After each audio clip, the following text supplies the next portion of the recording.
여러분, 관찰도 하고 무슨 일이 일어났었는지 정리까지 잘 해보았나요? 지금부터 추리가 무엇인지 또 과학적인 추리 방법은 무엇인지 함께 배워봅시다. 먼저 교과서 19쪽 선생님이 마우스로 표시하는 곳에 추리라는 말이 있습니다. 여러분 찾아보았습니까? 그러면 함께 줄을 긋고 표시를 해봅시다. 추리 찾으셨나요? 한번 읽어봅시다. 관찰 결과, 과거 경험, 이미 알고 있는 것 등을 바탕으로 하여 무슨 일이 일어났는지를 생각하는 것을 추리라고 합니다. 다시 한번 읽어봅시다. 관찰 결과, 과거 경험, 이미 알고 있는 것 등을 바탕으로 하여 무슨 일이 일어났는지 생각하는 것을 추리라고 합니다. 추리가 무엇인지 알게 되었나요?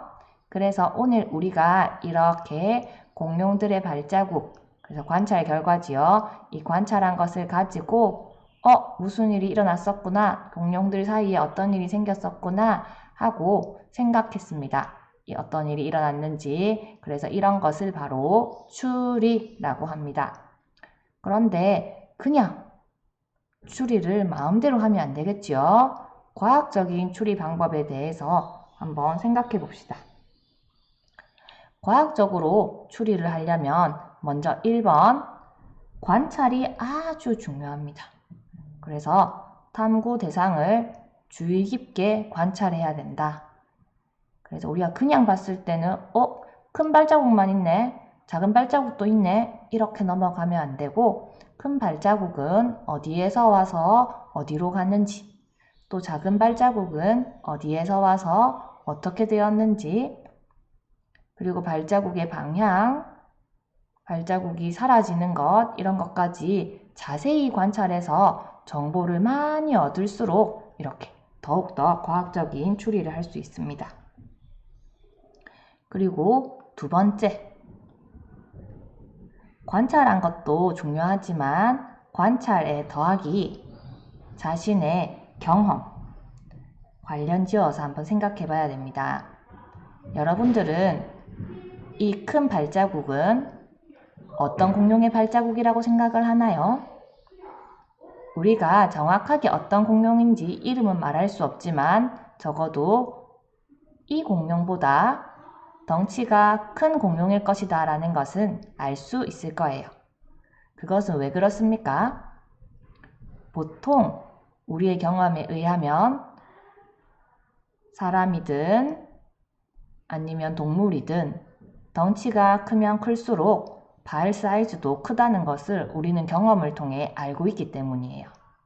그래서 이렇게 관찰 플러스 우리의 경험도 잘 활용해서 추리를 해야 한다. 그래야 과학적인 추리가 가능하다라는 거 설명드립니다. 그리고 세 번째, 오늘 여러분이 아까 선생님이 보여준 실험 관찰표에다가 관찰하고 추리한 것을 적어 보았어요. 그러면은 여러분이 추리했던 오른쪽 부분이 관찰 결과를 모두 다 설명할 수 있어야 됩니다. 그래서 관찰은 이렇게 해놓고 추리가 뭔가 어색하다면 그것은 잘못된 추리겠지요. 그래서 관찰한 것에서 좋은 정보들을 가지고 추리를 적절하게 해야 된다라는 설명을 드립니다. 그러면 선생님이랑 관찰, 우리 이번 단원 처음에 관찰이 무엇인지 배웠습니다.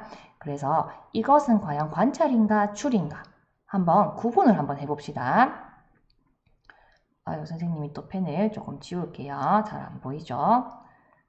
자, 보입니까? 지금 하나가 되어 있습니다.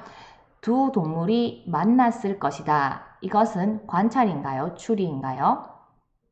그렇죠. 것이다 했고 지금 이거는 우리가 눈으로 보고 관찰한 결과가 아니라 이렇게 발자국이 모여 있는 것을 보고 이렇게 이런 일이 일어났을 것이다 생각한 것이에요. 그래서 이것은 추리입니다. 그러면 두 번째 봅시다. 두 발자국 모두 앞 발가락이 3개이다. 이것은 관찰의 결과일까요? 추리일까요? 그렇습니다. 이것은 관찰입니다. 다음 세 번째, 이제 여러분들도 입으로 소리를 내면서 문제를 맞춰보세요. 큰 발자국 사이의 간격이 일정하지 않다. 이것은 관찰일까요? 추리일까요? 그렇죠. 이것도 지금 보고 나서 바로 이야기하는 거니까 관찰이겠지요. 네 번째, 작은 동물은 날아갔다. 이것은 관찰인가요? 추리인가요? 이것은 그림에 나와 있지 않습니다. 하지만 그림을 보고 이 작은 발자국이 사라진 것을 보니 날아갔을 것이다 라고 이렇게 생각한 거예요. 그래서 추리입니다. 두 발자국의 크기는 다르다. 이것은 우리가 그림을 보고 바로 알 수 있는 사실이므로 관찰입니다. 여섯 번째, 한 동물은 다른 동물보다 크다. 관찰일까요? 추리일까요?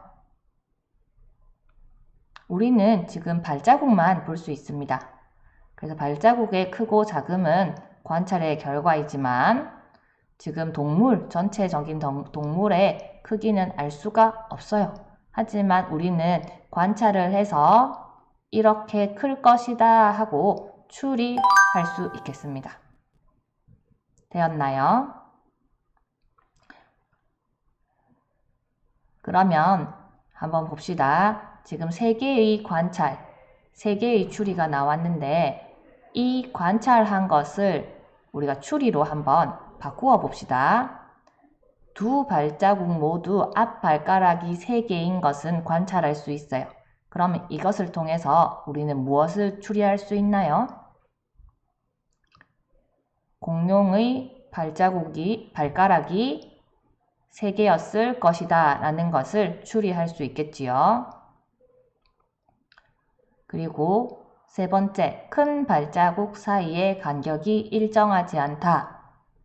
지금 여기서 갑자기 간격이 넓어집니다. 그리고 또 좁아지기도 하고 여기서는 막 뒤엉켜 있습니다. 그렇죠. 그래서 우리가 평소에 걸을 때 생각해보면 발자국 간격이 넓을 때는 우리가 막 뛰어다녔을 때 다리 사이가 쭉쭉쭉 벌어지니까 발자국이 멀리 찍힐 것이고 우리가 종종거리고 걷거나 일반적으로 걸을 때는 이렇게 발자국들이 가까이 찍힐 거예요. 그래서 이 사실을 통해서 우리는 큰 발자국을 가진 공룡이 뛰다가 걷다가 했을 것이다. 그래서 움직이는 속도가 달랐을 것이다. 라는 것을 추리할 수 있겠습니다. 자, 그러면 5번째 보겠습니다. 두 발자국의 크기는 다르다. 관찰했습니다. 그러면 이것을 가지고 우리는 어떤 추리를 할 수 있을까요? 그렇죠. 두 공룡의 크기가 다를 것이다. 한 공룡은 크고 한 공룡은 작을 것이다. 라는 것을 추리할 수 있겠습니다. 이제 추리가 무엇인지 또 과학적인 추리는 무엇인지 알 수 있겠나요? 그러면 다시 실험 관찰을 보면서 우리가 아까 전에 추리한 것을 잘 추리된 것인지 평가하고 고칠 점이 있으면 고쳐보도록 하겠습니다. 실험 관찰 10쪽을 준비하고 다음 영상으로 돌아가 봅시다.